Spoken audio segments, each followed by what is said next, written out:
शाओची ने उसकी धड़कनों में कुछ महसूस किया। असल में वह तभी उसकी छाती में लगा सिग्नल चिप निकाल सकती थी जब उसका दिल तेज धड़का। लेकिन तभी फांग लैन ने कहा, मैं भी एक ऐसे इंसान का इंतजार कर रहा हूँ जो मुझे कभी रोने न दे, कभी ठंड महसूस न होने दे। उसकी बातें सुनकर शाओची रो पड़ी। वह चिप निकालकर अपने गृह वापस जा सकी थी, लेकिन फांग लैन को छोड़कर जाना उसे मंजूर नहीं। अगले दिन फांग लैन ने आंखें खोली। उसने देखा कि शाओची उसकी बाह पर लात लटका रही है। वह घबरा कर चिल्लाया और उसे धक्का दे दिया। तुम कौन हो? शाओची सदमे में पड़ गई। फांग लैन उसे भूल चुका था। कल रात भारी बारिश हुई थी। हर बार बारिश होने पर शाओची अपनी याददाश्त खो देती थी। शाओची रोते रोते बोली, तुमने मुझे गले लगाया था, मुझे कमरे में लाए, मेरी देखभाल की, हमने पूरी रात। फांग लैन सन्न रह गया। उसे एहसास हुआ कि वही दोषी है।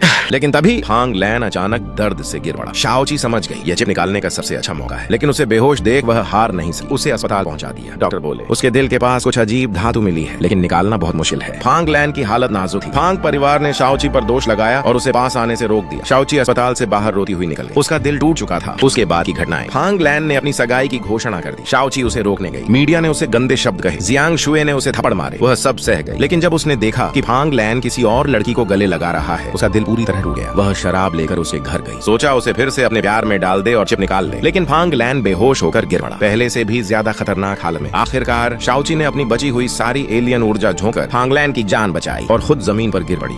और फिर सब कुछ खत्म हो गया। विवाह के तुरंत बाद आकाश फट गया। दुनिया थम गई। एक विशाल स्पेसशिप उतरा। शाओची को अचानक ऊपर खींच लिया गया। वह हवा में उड़ गई और पृथ्वी छोड़कर गायब हो गई। वह फिर अपने ग्रह केपटाउन पहुंची, जहां उसे गिरफ्तार कर जेल में डाल दिया गया। मानव से शादी करना महान अपराध, उसे दंड दिया गया। सारी याददाश्त मिटा दी जाएगी। उसे उन्नत करके ऐसा प्रोग्राम बनाया जाएगा जिसमें फांग लैन उसका दुश्मन होगा। उसका पालतू शियाओबू भी मिटा दिया गया और नए रूप में बदल दिया गया। मिशन पृथ्वी पर लौटो, हार्मोन ड्रग वापस लाओ, फांग लैन को सजा दो। लेकिन यात्रा के दौरान जहाज एक उल्कापिंड से टकरा गया। दोनों का संपर्क टूट गया। एक तेज हवा के बाद शाओची फिर से पृथ्वी पर गिर पड़ी। उसका स्कर्ट एक स्टील के खंभे में फंस गया और फटने लगा। ठीक उसी समय फांग लैन दौड़कर आया और उसे अपनी बाहों में पकड़ लिया।